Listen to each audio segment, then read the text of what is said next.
Good morning, a very warm welcome back to Valkenburg for the men's under-23 UCI Cyclo-cross World Championships as we fly across the pits area and take a look at Valkenburg, where these championships are based over the 2 days of competition.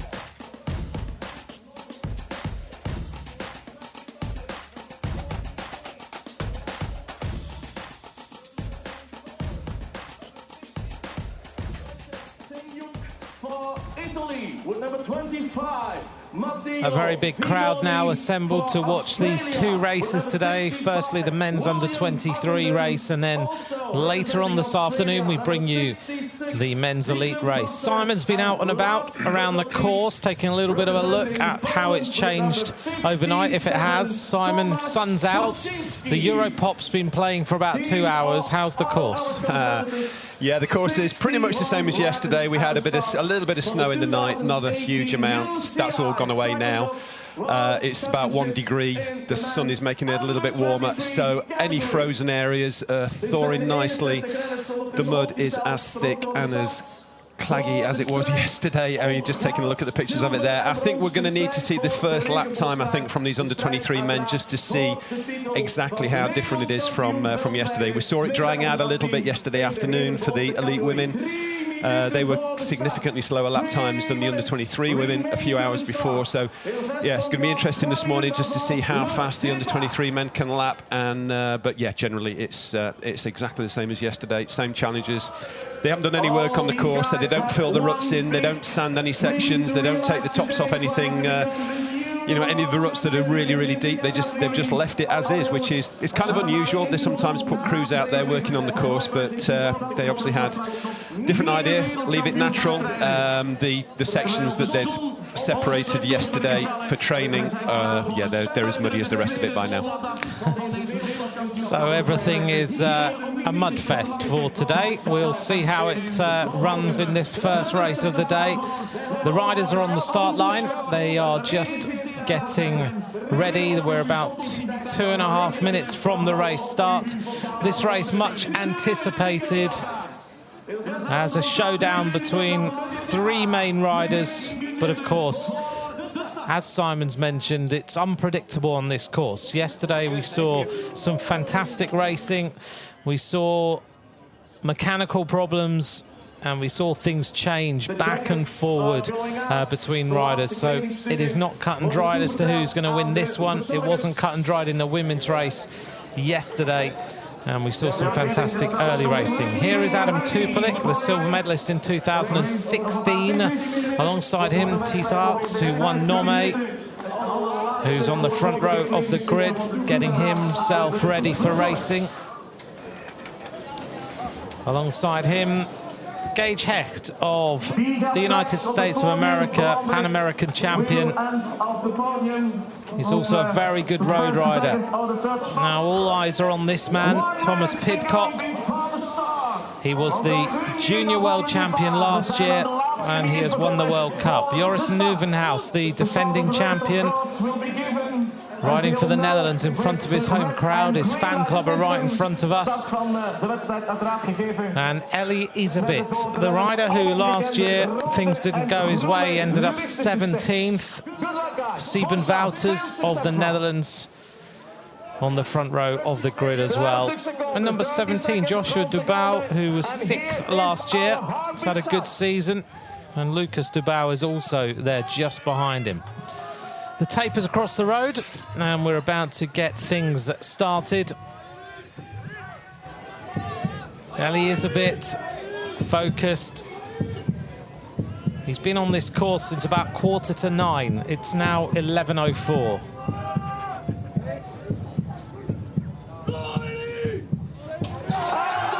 The heartbeat goes, the riders are off, and Simon, this is a massive charge, of course. Last week we saw a huge crash in the under-23 race, and it was caused by Tom Pidcock.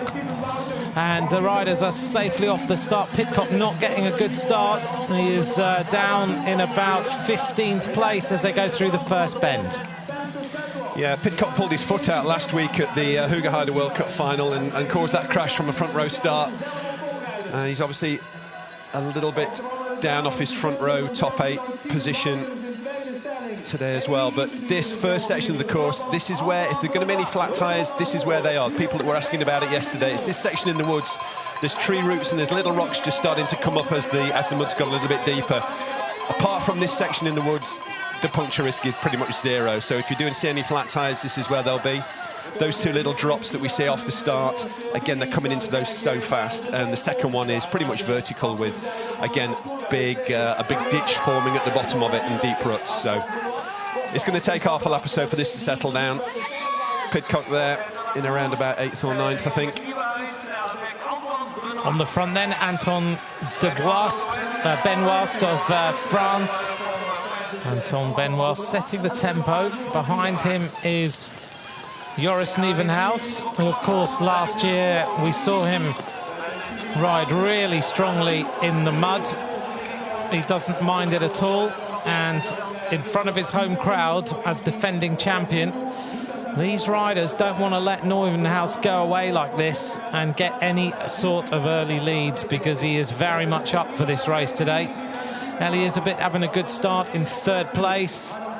Pidcock still quite a long way back. You can see him there with the yellow bike in the Great Britain colours, but he's got to work his way through the field. The crowd is pretty big today, so one of the Irish riders goes underneath the netting. But this French rider, Antoine Benoist, is now leading. One of the younger riders in the field, but he has certainly gone out with a very, very good start.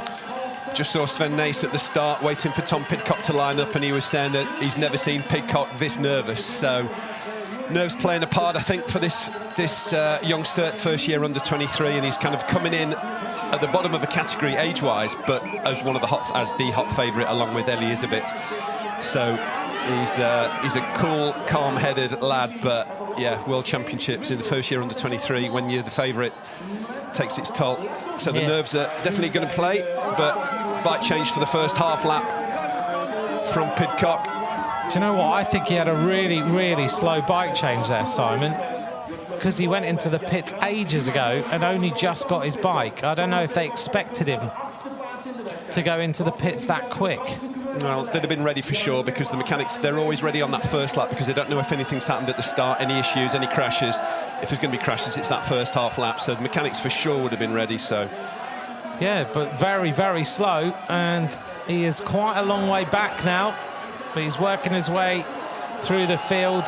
There is so much pressure on this rider's shoulders. It's not just the pressure of the British fans, but he is the hottest property in World Cyclo-cross, and many say the hottest property in world cycling. Some of the conversations I've had about him over the last couple of weeks, there are so many World Tour teams who want him. He's signed for Team Wiggins, but there's still World Tour teams who think that he should go to them now, and they want to look after him. Another crash for this Irish rider. Hitting the deck, that's 2 already. And as you said yesterday, Simon, there will be a lot of crashes, and everyone will hit the deck at some point. Yeah, everybody's going to fall off, you know. Yeah, for sure. And I think it's quite useful to see further down the field, just to see how good the guys at the front can cope with some of these sections that are obviously so challenging for those just a few places further back. So the quality of the riders at the front of these championships is phenomenal, and they, again, like any top sportsman, they make their particular thing, skill, look very easy. I can assure you it isn't. It's not easy at all. 4 riders at the front, and they are Benoist, Nieuwenhuis of the Netherlands. There's our leader, Nieuwenhuis, wearing number 1 in the orange of the Netherlands. Behind him, Benoist, then Elie Iserbyt, who is the rider in the turquoise, and it's Sieben Wouters, who is in 4th place. The bronze medalist of last year, 4th in Namur in the World Cup. And Namur's given us a little bit of an indication of how riders might go today. Of course, form and everything has to be taken into account. Pidcock, once he gets into the race, though, the nerves will go, and he just has to ride his race, doesn't he? But he's not having a good start here. Pidcock having to run a lot in this section. Even last week when he had that big crash He worked his way back through the field and looked very, very strong, but he cannot let this sort of gap go. We're talking 20-odd seconds at this moment in time. And Nieuwenhuis sliding the bike round the corner, looking superb so far. This is a great start for the Dutch rider. And we talk about the nerves of Pidcock, but in front of your home crowd, as defending champion, there's a lot of nerves too. And these guys, we remember, are so young. To deal with this is hard. It is, absolutely. We talked about it yesterday with the under-23 women, and there's no different between the women's race and the men's race. Obviously, you've got some younger women in that race because they include the junior category, so you've got 16, 17, 18-year-olds that you don't have in this race in the men. But absolutely, you know, Pidcock's 19 years old, and he's coming into a category that's he's got another 3 years at if he decides to stick with it and not move into elite. So again, is a bit Nieuwenhuis. They've got experience in this category for a couple of years now, and they've medalled at World Championships in it already. So for sure, home crowd, home turf adds to the nerves for the Dutch guys. But yeah, I think it's going to be interesting to see if Pidcock can close this gap down a little bit. He just needs to settle down, I think. We saw him there just making little mistakes. We're kind of scooting along, trying to pull himself along the barriers at the top of the course just to get a better line into the rut. It didn't pay off for him. And it's those little issues that he's going to have, and he's going to have a lot of them. Everyone's sliding around on this, as we can see. Yeah. It's just how he deals with it. And he tends this year, he rides full on. You know, he crashes on barriers quite often. He crashes on corners every now and again, and it doesn't faze him too much in the World Cup races. No. World Championships is another level up in mental strength, and how he deals with that on this first lap. He knows he's not at the front. He knows he's got some work to do, and he just needs to keep calm. He's obviously in good shape. He showed that last week in Hoogerheim when he closed a huge gap after his crash at the start when he was last man away on the road, and closed it down to, what, 15 seconds of Isabit and finished second. So he's been past all these riders before, 7 days ago. Yeah. As we see riders going into the pits yet again. Bike changes every half lap or every lap? Well, it's going to be interesting to see. Those guys that just came through didn't change, I don't think, on that first half lap when we were watching Pidcock. So they've gone a full lap. They're in pit 2. It is sticky, though. It's and again, the pit, it's not an easy pit. It's an uphill pit. It's very sticky. It's in the pit lane as well. So it's not an easy decision to make. And I know there was some talk yesterday after the women's race about pit strategy and choosing which pit box you chose. There's some discussions about that. Again, it's too late now to change the box you're changing by the nation, but it's all part of the strategy that gets figured out in the days before, during training, and watching the earlier races as well. This moment in time, Pidcock is 30 seconds behind Joris Nieuwenhuis, and Ellie Isabit is coming back to him, so he's only a few seconds behind. Pidcock has got a huge amount of work to do to get himself anywhere near a medal, never mind get to the front of the race. We're still talking 16 seconds to the bronze medal position at this moment in time. Isabit having a little bit of a slip as he made his way up those steep steps. And Nieuwenhuis is going to come through here with a pretty fast lap time. There's the little slip of Isabit. I think we're talking around about a 10-minute lap time for Joris Nieuwenhuis. This is the fastest lap we will have seen in any of the races so far as he makes his way up to the line. And Joris Nieuwenhuis is going to go through in a lap time. Bearing in mind, you've got the little start bit as well, and the allowance for that means he's just done a 9:37 as the first lap. So I'm pretty sure off that they'll give him a 5-lap race. Would make sense to get it close to the 50 minutes. Let's see what happens. There's Pidcock in the background, and there wearing number 2 is Sieben Wouters, with the 2 French riders that are with him, Jan Grass and Antoine Benoist.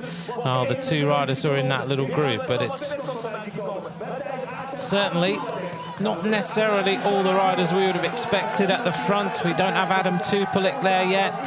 Thies Arts is not there. Yannick Peters. But they are inside the top 11 riders. Gage Hecht, for those of you who are fans of the United States of America, is 13th right now. He's the best under 23 cyclocross rider in the United States of America. Those of you who want to send some questions at UCI_CX is where you can get hold of Simon and I. Hello to Evelyn, who's watching, and hello to Stephen Davis. And a few of the rest of you who have messaged us in. Mark Savory says, Simon, do you have to stay in your designated pit box? Can you move, or is it there for the whole weekend?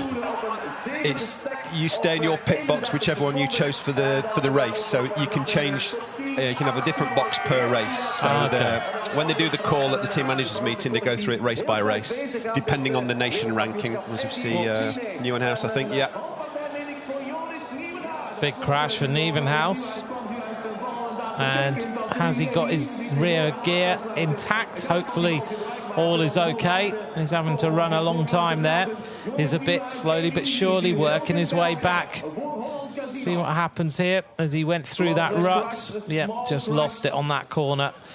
No grip at all through that right-hander, that off-camber section.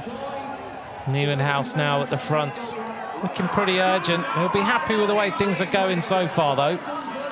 In terms of the defence of his title, he is not having too bad a day so far, as Isabit now goes to the front and starts to put the pressure on a little bit.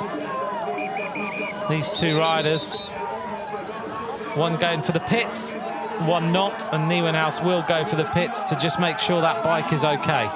This will give us a bit more of an indication of how much difference there is in time between taking a bike, going through the pit lane and staying on the course.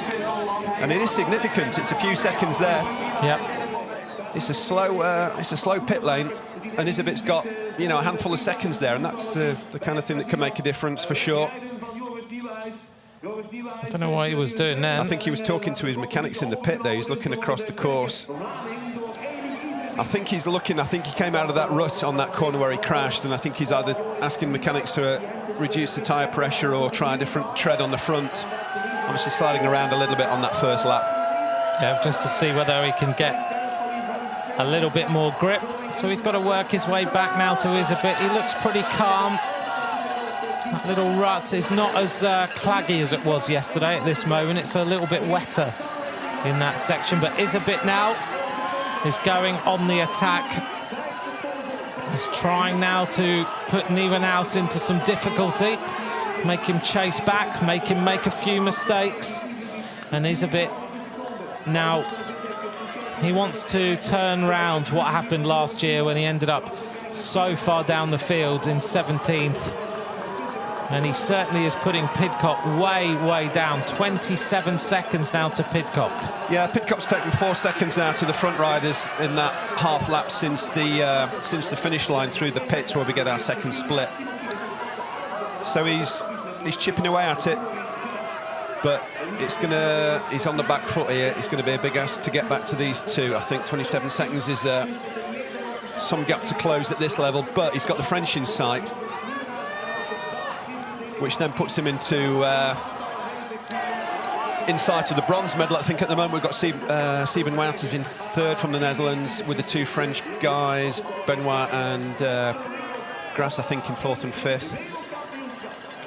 There's a few comments on Twitter, I didn't see it, but maybe the ride, but in particular Dean Barnett and a couple of others saying that Pidcock pulled his foot out of his pedal again at the start. Yeah, I missed that. Yeah, me too. Yeah, but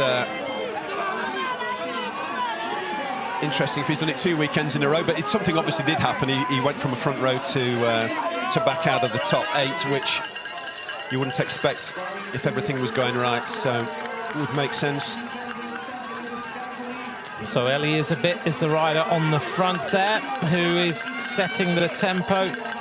What a great career he's had so far. Silver medalist in the Junior World Championships in 15, world champion in 2016 at under 23. 2 wins in the World Cup this year. just things didn't go his way last year, and Pidcock yet again on this little section. He's not enjoying this one little bit when he comes around that corner and he's running. But he seems now to be getting into his stride. He'll have given himself a talking to, I'm sure, and said, right, OK, let's calm down a little bit and let's just work your way back to the front. But we're so used to him riding so flat out that it's not possible on this course to do that, is it? He's got to just work his way through and keep the momentum, keep the motivation. But at this moment, it's Belgium and Elie Iserbyt who's setting the tempo as he looks around, and he's opening up some daylight. We're around about 8 seconds now, is that gap back to Joris Nieuwenhuis. And Iserbyt will be getting loads of motivation because you can't miss that bright yellow bike way over on the other side of the course. He'll be able to see exactly where Pidcock is. Sieben Wouters running. And I'm wondering whether he's got a big mechanical problem and is having to run his way to the pits. Looks that way. So it's a bit then downhill. Shoulders the bike again. He's been looking better and better, hasn't he, over the last few weeks? He has, yeah. He's had a good season. You know, this big battle between him and Pidcock has really set the under-23 season on fire this year, and it's been Pidcock that's come out on top in the World Cups. Iserbyt's had the upper hand on a couple of the Belgian series races, but again, he's ridden more of them. Pidcock, I think he's done, what, 21, 22 races this season. Certainly Iserbyt's up into the 30s as far as race numbers go, so more racing. And again, that was a season plan from Pidcock to do that, and I think he wants to continue that. I think he likes to, right now, race less and have the breaks and be able to train and consistently kind of top up the training. It's very difficult when you race 35, 40 races in a season to actually fit training in, because all you're doing is recovering and then getting ready for the next race. So these riders tend to take a training camp break in kind of early December, sort of between a couple of the World Cups, and come back to try and get a little bit of the volume back in. And oh, he's having trouble there. Oops. Both of them are having trouble. Iserbyt having all sorts of problems with his gears there, and I think that's... Oops, and Nieuwenhuis has also got a problem in the pits. Oh, yeah. He's changed shoes. Wow, OK. All right, that's what he was talking to the pit crew about. Well, they said that was Sieben Wouters on the thing, but it's not Sieben Wouters, is it? It's Nieuwenhuis, who's got a brand new right shoe. There he goes. So that's going to help all the riders behind, because they will have both lost some time there. This is the thing, Simon, isn't it? We're saying, you know, riders are a long way back, but everyone is going to have a problem of some description today, whether you slide off, whether you have a mechanical, whether you have to change your shoe, what it might be. Everything's going to happen today.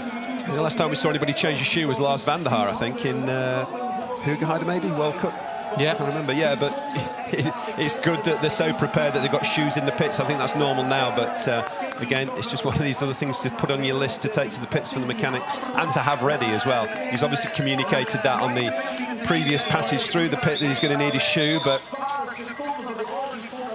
There you go. They change everything if they have to. So shoe change for Joris Nieuwenhuis, the defending champion, which has lost him 17 seconds now. And now he's just going to have to recover and try and come back to Elie Iserbyt. So to give you a rundown of the top 8 riders, Iserbyt first, 17 seconds ahead of Nieuwenhuis. Sieben Wouters 24 seconds down in third. Jan Grass in fourth at 27. Antoine Benoit's fifth, and he is at 32. T. Sartz is sixth at 38. Tom Pidcock is now seventh at 40 seconds with Adam Tupelik right with him. And I haven't seen Tom Pidcock suffering like this in a race. He's got the shades off. You can see the face is telling that maybe this is a race that has put him really into hurt, because at this moment he is not riding with the same ease that he has done over the last few weeks. Absolutely, body language there said everything with Pidcock to me. That just looked like somebody that's not taking time out of the front and is just having an uncomfortable day. And It's going to take some coming back to get back in the medal hunt, I think, there for Pidcock. Yeah. This is the thing, isn't it? I mean, there's so much pressure on a rider who is that sort of age, but as you can see, he normally would just come out of that corner, he'd just sit in the saddle, he'd be hammering it the way he normally does. But he is having one of those days, and we're talking about a 19-year-old rider who has won the World Cup, who's dominated everything he's ridden. You can wake up in the morning and it just doesn't go to plan. You just don't feel it. And maybe, Simon, what you were saying, Sven Nys can read riders so well. He can read a situation, he can read a race so well. And maybe just that nerves, all that adrenaline, maybe didn't sleep last night, has just all got to him. Yep, there's a lot of things going on, you know, like you said, there's the pressure of coming into this, he's the favourite and the World Cup winner. There's a lot of expectation, and just managing that again, he's young, and it's a new experience. He went into the Junior World Championships last year as one of the favourites, but again, junior racing is a little bit more unpredictable, and he was one of a handful of people that could have won that race in the lead up to it. Obviously, that result spoke legions afterwards as the quality of the rider, and he kind of went on from that to medal at Road World Championships in the time trial, and again to dominate almost the Under-23 World Cup this winter. Well, the thing is, at some point, as a young rider, there has to be a point where you realise that things can not go quite to plan, and so far, in terms of his career, everything has gone to plan. Everything has gone his way. Today is going to be we'll see whether he comes back. He's 48 seconds, 53 seconds back now. If he does come back, that's a big learn, but even though he'll come out of this race with a huge learning experience as to when things don't quite go your way. He will, absolutely. Mario de Klerk there just giving Isabit some advice. Mario de Klerk, former three-time world champion in the elite and one of the team managers of Isabit's pro team. Well, this rider from France, Jan Grass, is now coming back to the wheel of Joris Nieuwenhuis. He's only 4 seconds behind. He's in the bronze medal position. But the race situation right now, for those of you just joining us, Elie Isabit of Belgium is the leading rider. He's having a good day. Oops, he's not having a good day. Bit of a crash then. Isabit going well, but a little topple as he went round that off-camber section.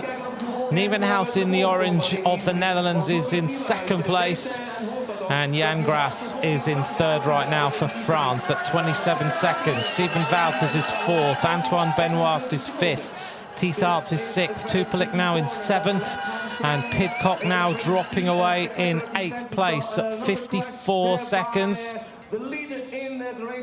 Just had nowhere to go, did he? The bike just sliding into that rut. Not much he can do. Yeah, just body weight on the wrong side of the bike for that rut. It's a very steep cambered corner, that one. It's, again, camera angles always flatten these things. It's very steep. But again, we've talked about it. Everyone's going to have these little offs, and it's coming back from them. And again, hopefully a fairly innocuous crash like that doesn't give you bike problems, because you've only got to get a shifter full of mud, and we saw that yesterday with Evie Richards in the Under-23 women's race. Shifter problems that meant she was stuck in a 36 sprocket for a best part of half a lap, and just to tumble in the mud can do that. It can bend derailleurs. It's Oops. Yeah. You're absolutely right, though. Where the camera's placed, it looks flat here, and it's not flat by any stretch of the imagination. It's incredibly steep. So Elie Isabit is having a great day so far. He's going ahead of Joris Nieuwenhuis by 15 seconds. Nieuwenhuis concentrating hard, trudging his way through this mud. But France, with Jan Grass, not even mentioned as a possible medalist today. Same with Antoine Benoist, but the French seem to have got everything going for them today. Certainly, third and fourth place is not what we may have expected for the French today. It's not. No, not at all. I think we were expecting, I think today we came into these two races expecting two battles of two men. I think we were expecting the Isabit-Pidcock battle this morning and a Van Aert, Van der Poel battle this afternoon. And it's getting mixed up a little bit this morning, which is good to see. And again, the French always produce, usually juniors, under 23s in the men. There's always names that pop up. Don't tend to transfer that talent to the elite ranks very often, the French, but no, always have a good programme for the younger riders. Good series in France. The French Cup series are good courses. So the riders tend to ride together, but the elite, exceptions like obviously Francis Moret and odd ones or twos, depending on their pro commitments to the road and other disciplines, but the younger riders always spring a surprise at World Championships. Yeah, and then quite often just disappear. Tend to, yeah. Well, hopefully we won't see that this time. I must say they're road riders. They always produce great performances as young riders in World Championships, and actually we're starting to see them come through now as riders who we're seeing in big pro teams. They're actually starting to ride and produce some great results. So hopefully that whole talent program that the French have had and how things are working is starting to pay big dividends now, as our leader reaches the top of the climb, and the Belgians are going to have a big party if this rider continues like this. After last night with Sanne Cant. If you wanted a spectating space at the top of this run-up for today's races, you had to be there before 8:30 this morning. Did you? Yeah. Yeah, I was on the course, and there were already spectators waiting 2.5 hours before for the prime spot at the top of that run-up. Wow. Yeah, there's a big crowd here for today's racing. The race situation then. Elie Isabit is the leader. Joris Nieuwenhuis of the Netherlands second. Jan Grass of France in third. In fourth is Antoine Benoist of France. Then Sieben Wouters of the Netherlands. Adam Tupelik in sixth place now for the Czech Republic. Then it's Thijs Aerts of Belgium. Then Thomas Pidcock, who is now 1:19 back from the lead. A big surprise for Thomas Pidcock. Just nothing has gone his way today, and to me looks like a rider who is suffering, and it's maybe just one race too far in what has been a stunning season for the British youngster. Through the mud. Tyre pressures today similar to yesterday. Yeah, no change. As low as you can get away with it, you just need all the grip you can get, as we can see. So it's the mud tyres with the tyre pressure that you can push the tyre down onto the rim.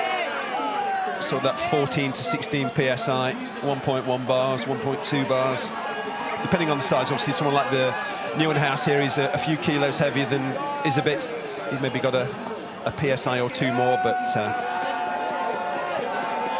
And what is the choice of the rims that the riders use? What sort of wheels? Because I think Nieuwenhuis might even have deeper section wheels in this bike. Yeah, a lot of that's down to sponsors, rider preference, team issue, those kind of things, but they're all between, yeah, obviously there's some quite low ones around up to probably 40 mil, I would guess, deepest for a course like this.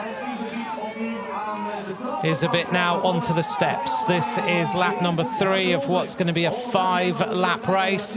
As he reaches the top of the steps now, he is opening up a big advantage. 20 seconds now for Elie Isabit on Joris Nieuwenhuis. Jan Grass now at 28 seconds, although that looks to be closing just a little bit more. Isabit over the ramp and looking very calm and collected as he makes his way round to complete lap number 3 of this under-23 UCI Cyclo-cross World Championship. Elie Isabit. Nice and aero as he goes through, trying to get as low as he possibly can, crosses the line with a lap of 10:15 at that time. So he slowed down by 6 seconds, but nothing significant for Elizabeth. He's got, at this moment in time, the second fastest lap time. The fastest lap was Joris Nieuwenhuis, was a 9:37 for the opening lap. And that maybe has hurt him a little bit, but he's still holding on to second place. He's now, what, 25 seconds behind. Jan Grass is the rider who's in third place, and he is in the hunt for the silver medal. But at this moment in time, Belgium are looking at a possible win here in this under-23 race. This is our fourth place rider, Adam Tupelik, who is now making his way through the field. And behind him, I don't even see Thomas Pidcock anywhere in sight. These are the three riders who are in the next places. It looks like another shoe problem for Sieben Wouters. Downhill then for Elizabeth.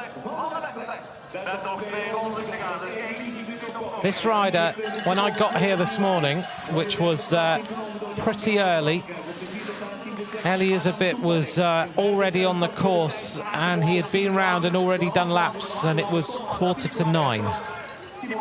He obviously just decided he had to get out here and see this course as early as he possibly could. Yes, you know, just with the weather we had last night, I'm sure they just a bit of ease of mind, really, just to see what's happening, what's changed. They probably wouldn't want to get on the course after the women's race yesterday at 4 o'clock in the afternoon, so early morning's the best time to check it out. Gives you a better idea of what you're letting yourself in for. Go back, get clean, and then sit on a trainer for the 30 minutes before the race start as your normal warm-up.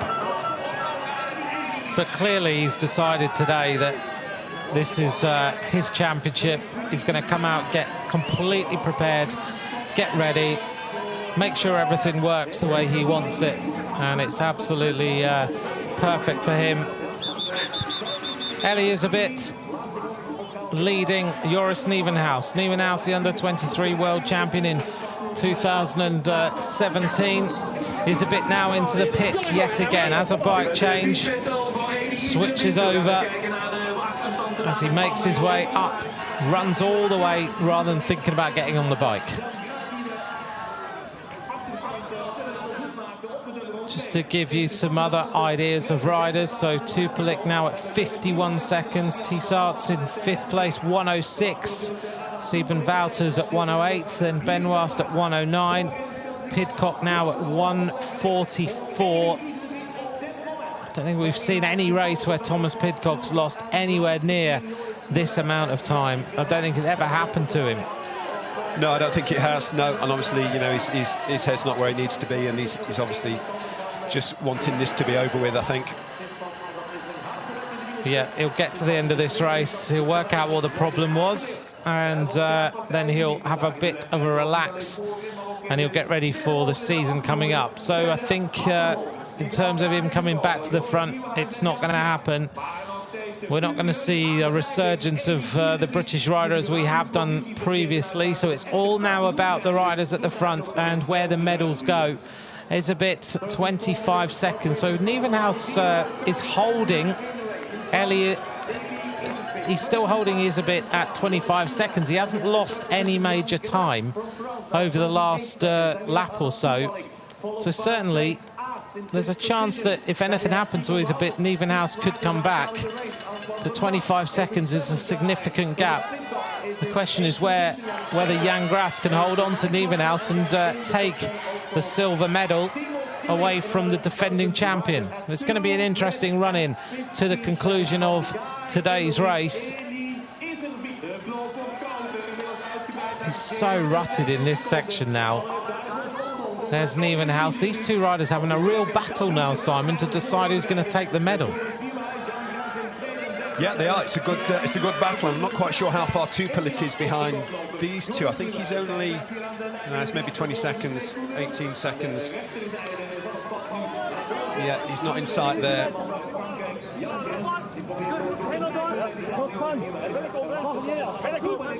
Here we are in the pits. is a bit by getting ready. Here he goes. Still looking strong. He's such a good runner, though, isn't he? We used to remember he always, he's not going to be able to do it today because it's absolutely covered in mud, but he used to ride watching, keeping a really close eye on his watch all the time, looking at lap times, keeping an eye on maybe his heart rate. He used to do that a lot. Here is Thomas Pidcock. Oof. Yeah, this is not his day. Everything has, everything's gone wrong. It's got to him now. Yeah, there's some frustration there, isn't there? You can tell. Yeah. He's not a happy boy. Normally cool, calm, collected, confident. Today, nothing like it. It's just been a bad day for Thomas Pidcock.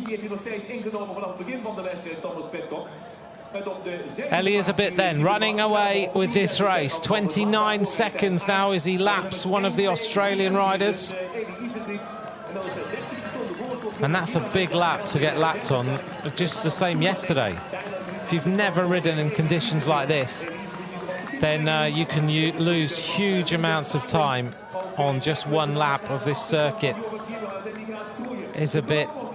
The Belgian fans are here in massive numbers. And this is going to set things up, and it's going to be interesting, Simon. We've seen here, we had the battle we thought was going to be Pidcock, Nieuwenhuis and Isabit, and we're expecting this afternoon to be Wout van Aert and Mathieu van der Poel. Just shows it doesn't always go to plan. Not at all. No, anything can happen. There's still other riders out there that are just as motivated to try and get on the podium. And anybody can have a bad day as well. So Isabit right now exactly where he wants to be. And again, so much information going to be able to be passed to Wout van Aert for this afternoon from Isabit. Yeah, it's going to be useful for Wout van Aert, isn't it? He's going to be able to find out what tyres Isabit used, what pressures, yeah, just how the course is riding, just line choices, things like that, and just have the confidence to talk to somebody that's just won the race. Again, not real significantly different to Nieuwenhuis talking to Van der Poel, but again, it's all about information and how you process it and how you use it. And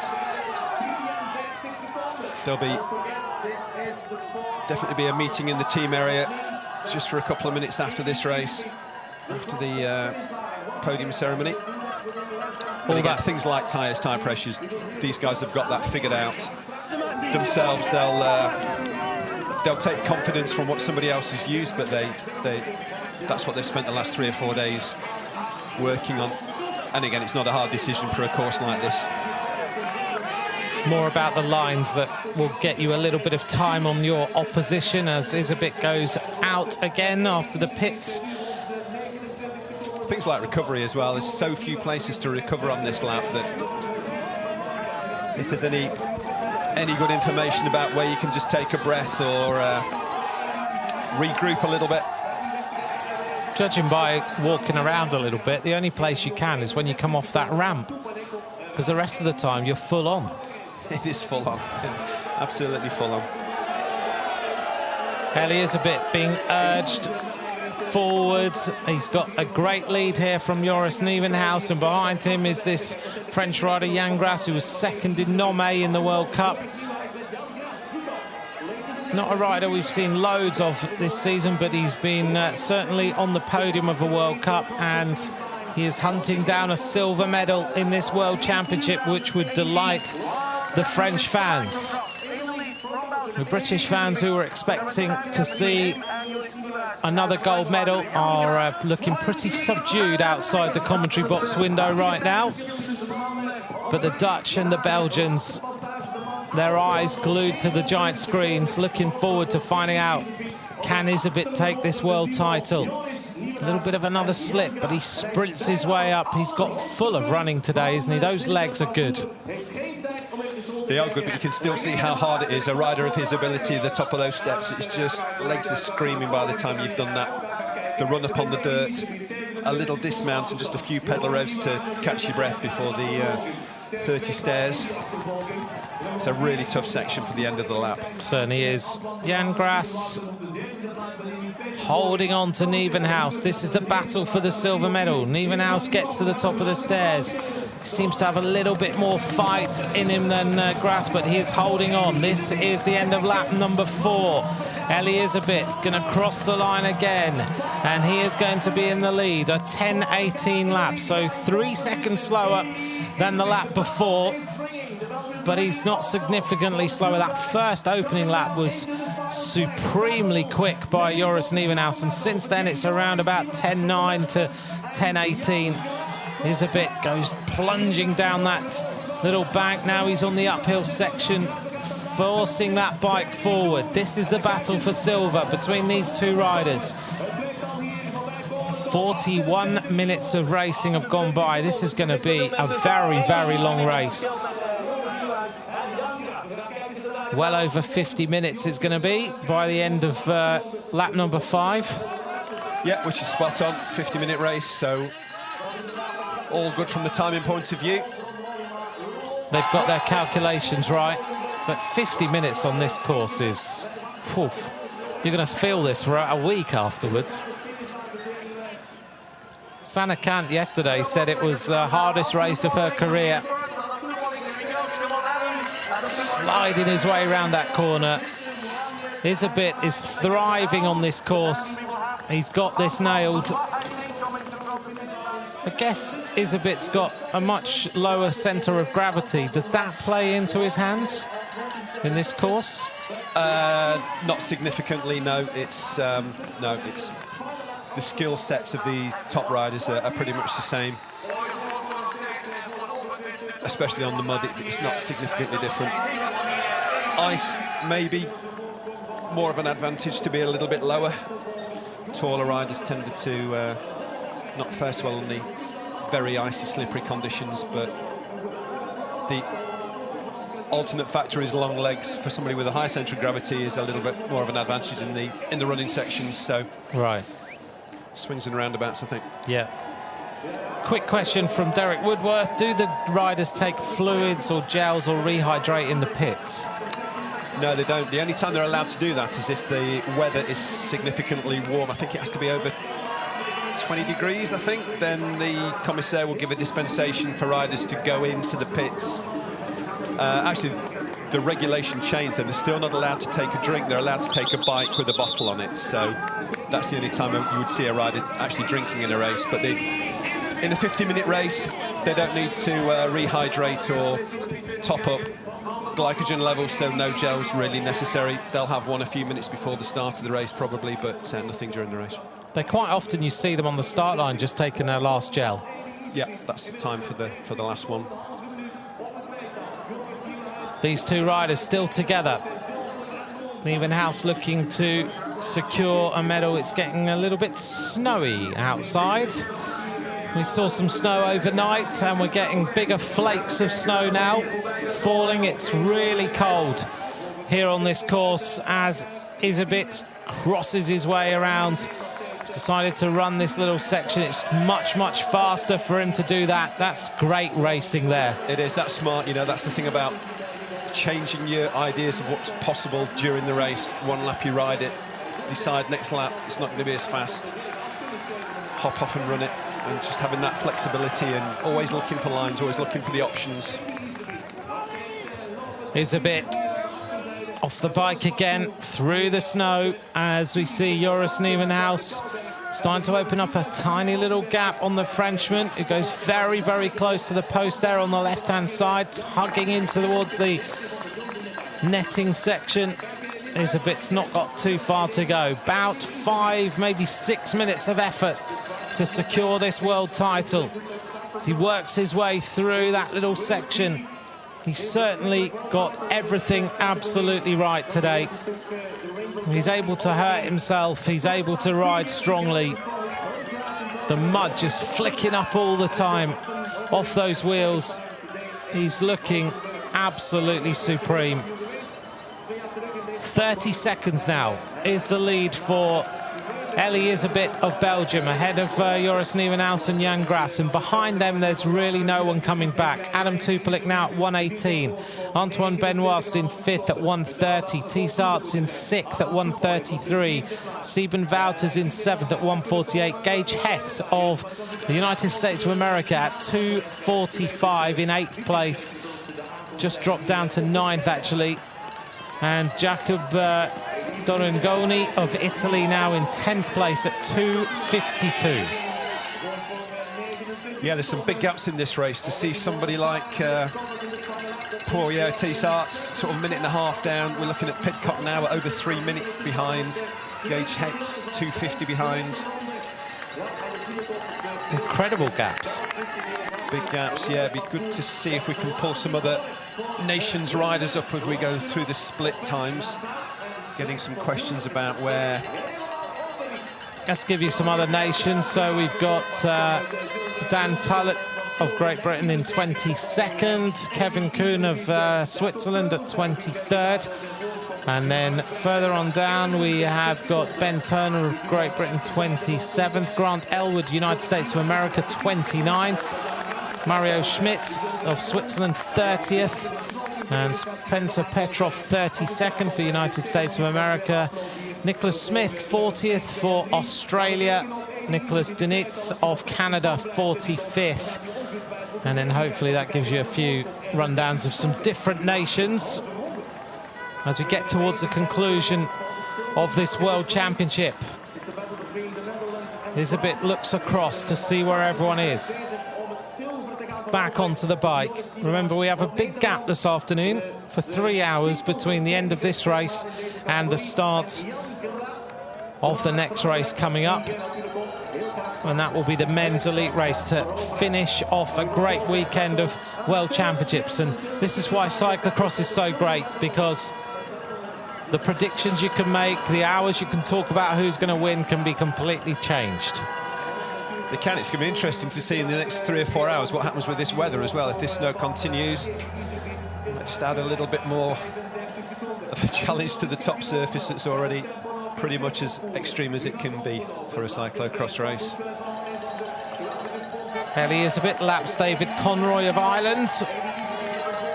The Irish programme now starting to get some momentum with Andy Lay, who is putting together the programme over there, and it sounds like they might even get a dedicated cyclocross training area from what I'm reading, which would be very, very nice indeed. It would, very encouraging, yep.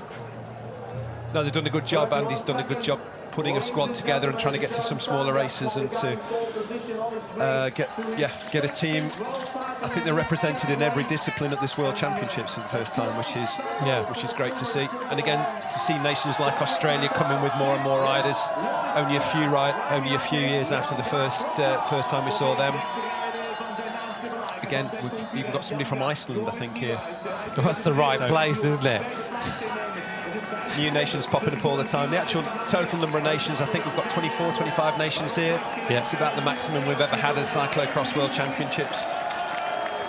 That's wonderful to see. Yeah, the Australian team, Ben Walkenden, Nicholas Smith, Will Ochtenden and Declan Prosser. Japanese rider Jiri Oda also racing. So yeah, great to see the different nations taking part in these World Championships. Ellie Elizabeth is the rider who's at the front. 17th last year. He had one of those days that just didn't happen. But this year, he's turning that completely around. Up the hill. Catches the Japanese rider we were just talking about, Hijiri Oda. And you can hear the Belgian fans just urging on Ellie Elizabeth now to take this victory, to give Belgium the last 2 world titles in these championships we've seen. Sanne Cant last night was supreme in her victory. She put herself so into the red zone. Ellie Elizabeth will have been motivated by seeing Sanne Cant retain her title. He comes sprinting his way up what is an incredibly steep slope. It looks like Nieuwenhuis has got rid of Jan Grass for the first time.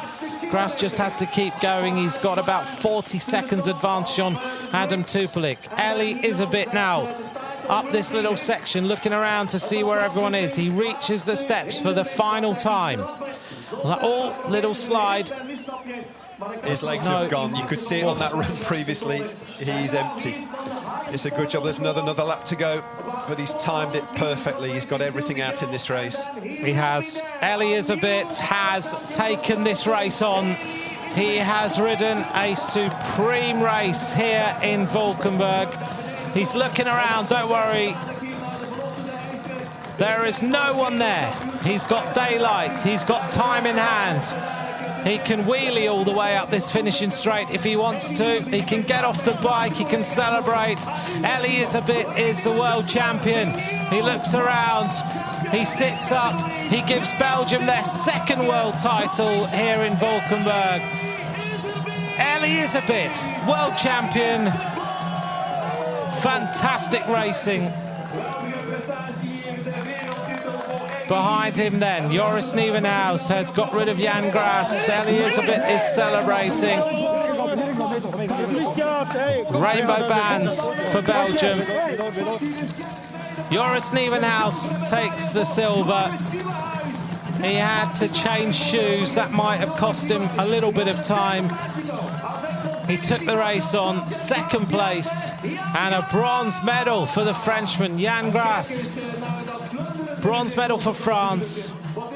A really emotional moment for that young man. Fantastic performance by him. Well, two of the top three we predicted. The third one may have given us his indication in Nome that he was going to get a medal with his performance there. Yes, absolutely, and I think in Elizabeth's 17th place last year, we might be seeing a Pidcock repeat next year. I think Pidcock's obviously going to finish outside of the top 10 here, but it won't be long before he's thinking about this race next year. The arrival of Adam Tupelik of the Czech Republic, 126 down in 4th place. The gaps in his under-23 race are huge. Heading up to the line now, T-Sarts. He says thank you to all the fans who've cheered him on this season. Around 144 down. Behind him, Antoine Benoist, who finishes in 6th place. These riders empty at the finish line. There is Elizabeth.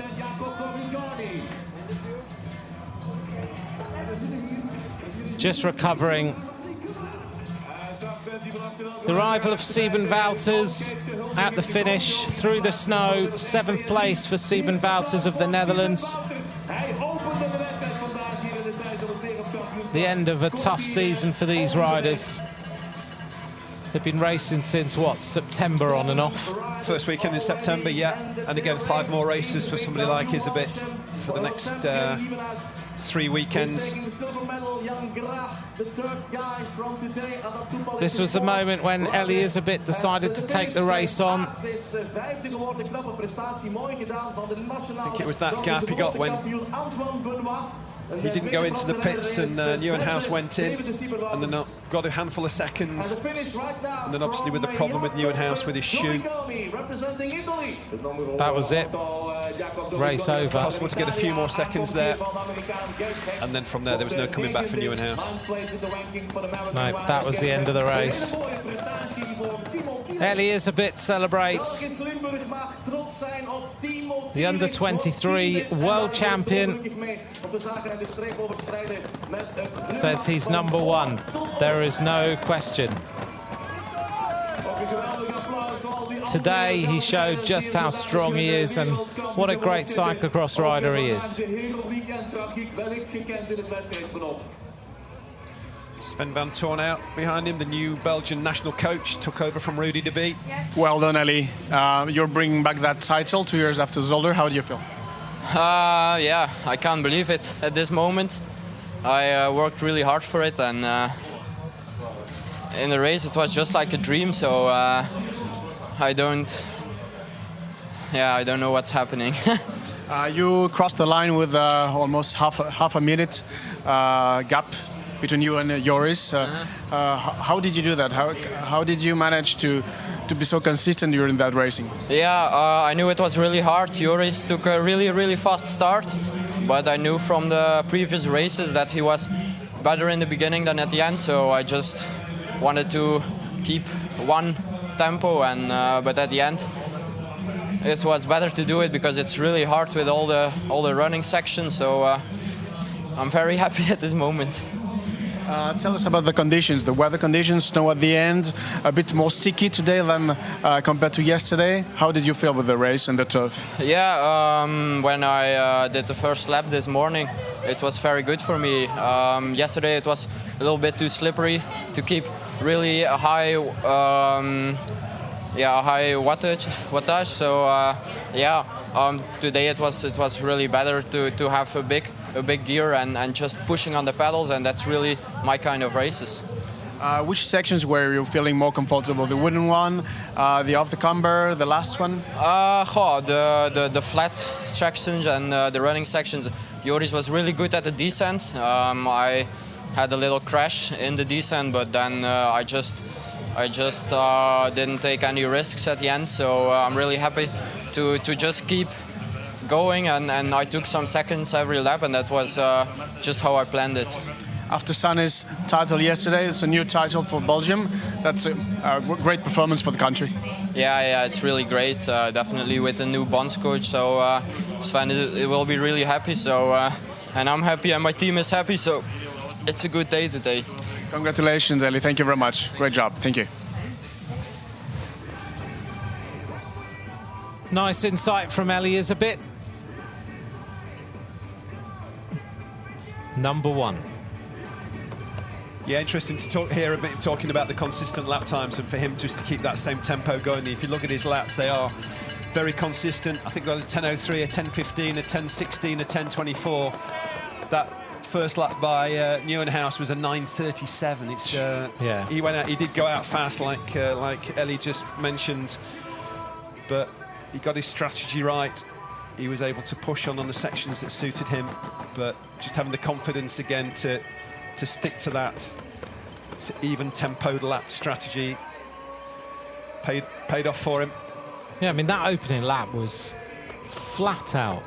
It was flat out, and I think that, again, obviously we saw Pidcock having a problem at the start if he did pull his foot out, but then losing time because that first lap was so fast at the front. So again, it's kind of put him on the back foot in that first half lap. Obviously had a problem at the start, was losing time, couldn't come back because those guys were going so fast. And again, we saw Nieuwenhuis doing a lap that he was close to a minute slower at the end of the race than his opening lap. So that didn't help the Pidcock situation, I don't think. Here's the results of the UCI Cyclo-cross World Championship for under-23 riders. Eli Isabit wins in 50 minutes 54. Joris Nieuwenhuis takes the silver. Jan Gras of France takes the bronze medal. There's the rundown of the top 10 riders. United States with Gage Hecht in 9th place. And we run through the top 20. And one of those days for the race favourite, the hot favourite, Tom Pidcock, finishes 15th. 3:57 down on the winner of today, Eli Isabit. Dan Tullett there, 20th place. And as we count down through the top 30, Kevin Kuhn of Switzerland there, 23rd. Grant Elwood, United States of America, in 29th place. Waiting now for the podium presentation. I think for the British that are watching this, though, I think the three junior medalists from last year were all in the top 25 in their first year in a category that's given them an opportunity for the next 3 or 4 years to move through it. And I think that's so encouraging still to be first year under 23, top 25. I think Ben Turner, Dan Tullett, and obviously Tom Pidcock have got a great future in this category. Yeah, and when you look at, you come to a World Championships and we go to the World Cups, a World Championship is significantly bigger. It's like going from a usual bike race to going on the road to the Tour de France. There are a massive amount of people, huge stands, big build-up, lots of television, lots of interviews. It's totally different. It is, and things like, you know, when you can train on the course, the amount of time you can be on the course, it's always different at a World Championships than it is at a World Cup. And things like here, you know, where the team area is in this event, it's a long way away from the actual course because of the space restrictions around the area, and it's all these things that are different, and you need to experience it. And I think we talked a little bit yesterday about the World Championship experience a young rider can get. Wherever they finish, it's invaluable because they learn so much that they can't learn even at a World Cup, which is still an experience in itself. So the more World Championships you can get under your belt before you want to perform, the better. Yeah. Well, you've got to be able to deal with all of the pressure and everything. And Isabit last year, it wasn't his day. He was 17th last year, and this year he's turned it around. He takes the title, and that just shows the strength of character to be able to come back and to do that a year later. Isabit takes the gold, Nieuwenhuis takes the silver for the Netherlands. The Netherlands and Belgium now having a great championship, and Jan Grass gives France their first medal. Takes the bronze medal there for France, 35 seconds down. Very good ride by him. Getting close now to the podium presentation. Don't forget we have the men's elite race later on. It's now just after 12 o'clock in the afternoon, and the men's race starts in pretty much 3 hours time, give or take a minute or so.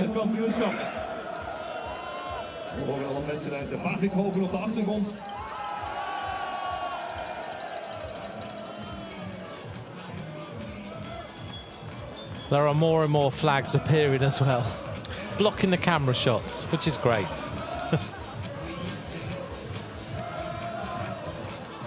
So, Simon, having seen the under-23 race and seeing the unpredictability, what do you think now of the men's race? Well, I think the only thing that wasn't predictable there was Pidcock's performance. I think the performance of Isabit, Nieuwenhuis, Tessart, the French were a surprise, but that's almost not a surprise in itself because they do come good at championships in the younger categories. The only surprise for me was Pidcock. I think we're going to see the usual suspects this afternoon. I think it's still going to be a battle between Van Aert and Van der Poel. The mind games have already started the last few days in the press between the two. Obviously, you've got both sets of media, Dutch and Belgian, just trying to put one over on the other. I saw yesterday that Van Aert taking the pressure off himself a little bit, saying he only thinks he's got a 25% of retaining the rainbow jersey. So, you know, he's kind of taking it off himself, and he's making Van der Poel the favourite, which I think is a fact. I think he is the outright favourite for this one. But it's still all to play for, and I think those two have been head and shoulders above the rest this year. I think that the rest have been fighting for the third podium spot, and you know, there's that group of 5 or 6 riders, the Toonarts, the Corne van Kessels, those kind of riders that have been consistently between 3rd and 8th in the races, that are just hoping that one of the two big names has a bad day in a Pidcock style maybe, and they can move through and cause a surprise. But I think right now we're looking at a battle between those two, and again, it's going to take a couple of laps to see it. And I think one thing that's interesting, you saw how empty Isabit was on that last lap of the last 2 run-ups. Yeah. And the elite men are going to have an extra lap on top of that, another 10 minutes on this course. Yeah. Isabit's been racing with the elite most of the year, apart from the separated under-23 World Cups. So he's used to racing between an hour and 10 minutes, and yeah, just another lap on this course. It's going to hurt. It's going to hurt like crazy, yeah. Yeah. Well, we'll wait and see what happens. We've got about 3 hours, just less than 3 hours now, until we bring you the men's elite race. These party tents are going to enjoy an incredible atmosphere for the next 2.5, 3 hours before this race gets underway. As we get ready now for the podium presentation.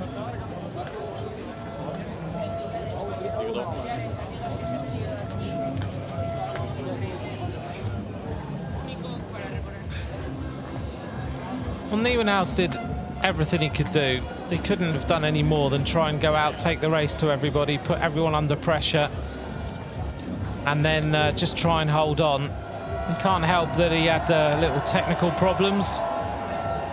Elizabeth just had a few less and managed to open up that gap, and then that was it, race over.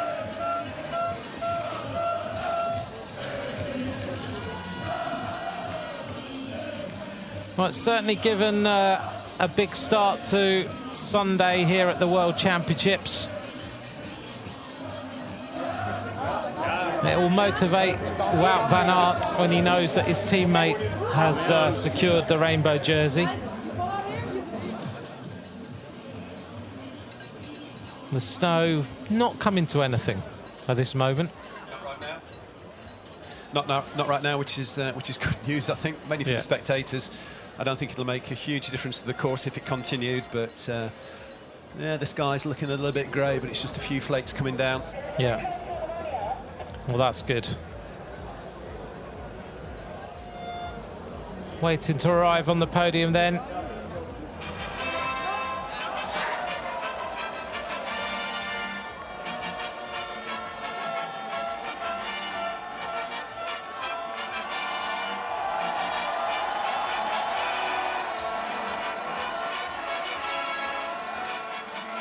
The podium presentation of the Under-23 Men's UCI World Cyclo-cross Championship.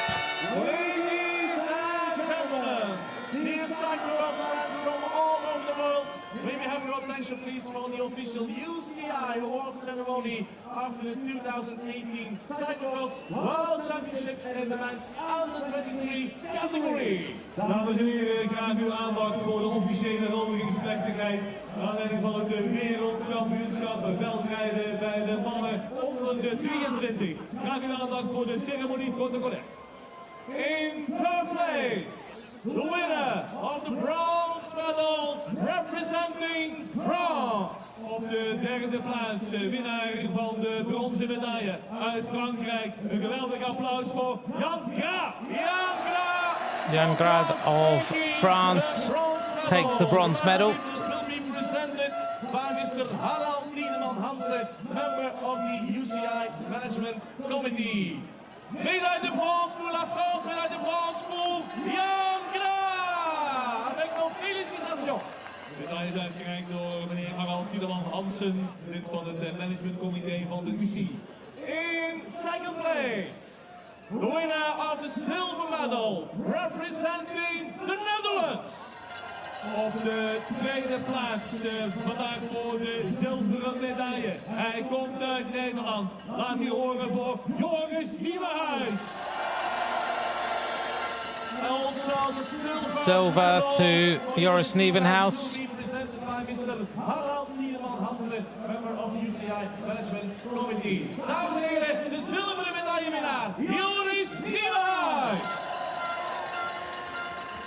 And then, last but not least, our new world champion, the winner of the gold medal representing Belgium.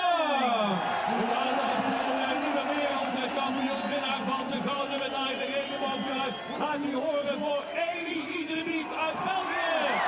Elie Iserbiet, world champion.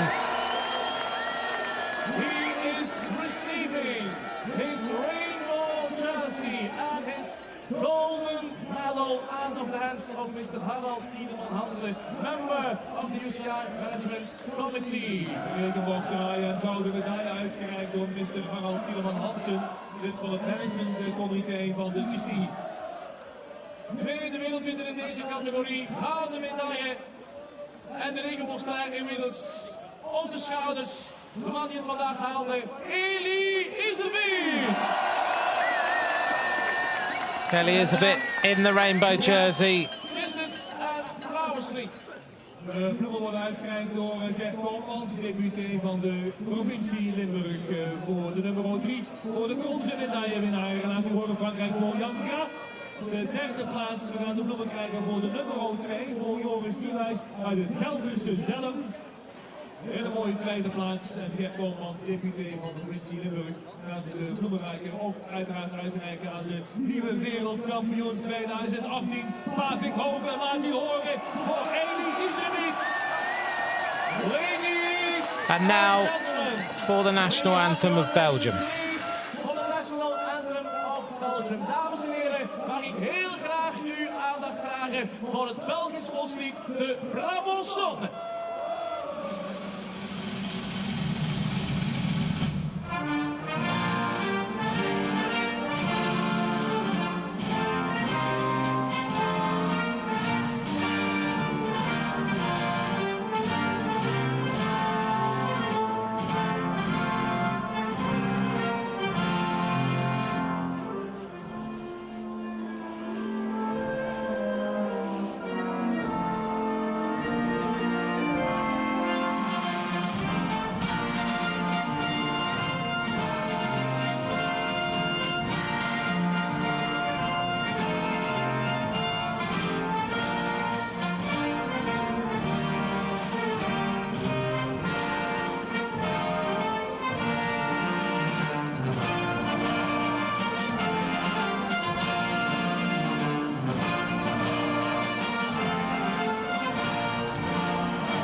Well, the emotion of the moment gets to Ellie is a bit.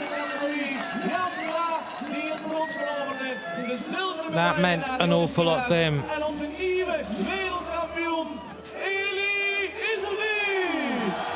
Simon, great race, great champion. Yeah, very much so. Very good race. Only missed one rider in that mix, but apart from that, it was a deserved winner, and I think it does mean a lot.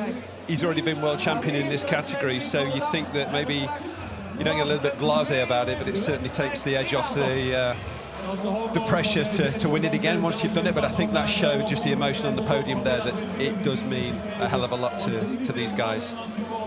It's the pinnacle of the season, and the rainbow stripes are what everybody strives to achieve in the career. To do it twice in one category, I think Isabit's got a great future now when he moves up to elite next year.